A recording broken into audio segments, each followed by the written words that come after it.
Le ministre de l'Intérieur Bruno Retailleau a jugé ce dimanche 24 novembre innommable la proposition de loi LFI visant à supprimer du code pénal le délit d'apologie du terrorisme et appelé la gauche à se dissocier définitivement des insoumis. J'appelle vraiment ceux qui sont de gauche, ceux qui ont encore une conscience politique, ceux qui tiennent à la République, à se dissocier définitivement des insoumis, a déclaré Bruno Retailleau à la presse. Juste après un discours devant la convention annuelle du Conseil représentatif des institutions juives de France, CRIF. Le délit d'apologie du terrorisme avait été mis en œuvre et soutenu par deux hommes de gauche, Manuel Valls, qui l'avait préparé, et Bernard Cazeneuve, qui l'avait défendu dans les hémicycles de l'Assemblée nationale et du Sénat, a indiqué Bruno Retailleau.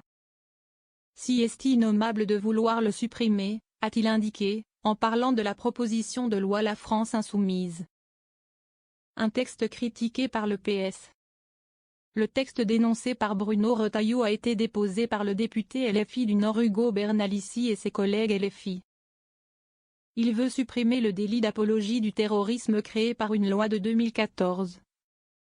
Estimant qu'en la matière suffit la loi du 29 juillet 1881 traitant des faits relevant des délits d'apologie de crimes, d'apologie de crimes de guerre, d'apologie de crimes contre l'humanité.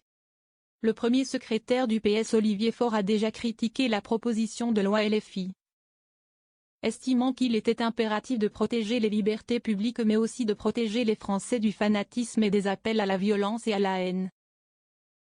Dans son discours en clôture de la convention du CRIF, Bruno Retailleau a dénoncé l'antisémitisme de souche islamiste, auquel est venu se greffer le clientélisme électoral de ceux qui font de la cause palestinienne un argument de campagne électoraliste et ont choisi de vendre leur honneur, de brader nos valeurs. Le CRIF organisait dimanche à Paris sa 14e convention annuelle. La présidente de la région Île-de-France Valérie Pécresse s'est également exprimée lors de la séance de clôture, à laquelle assistait également le directeur général de la police nationale, le préfet de la région Île-de-France et le préfet de police de Paris.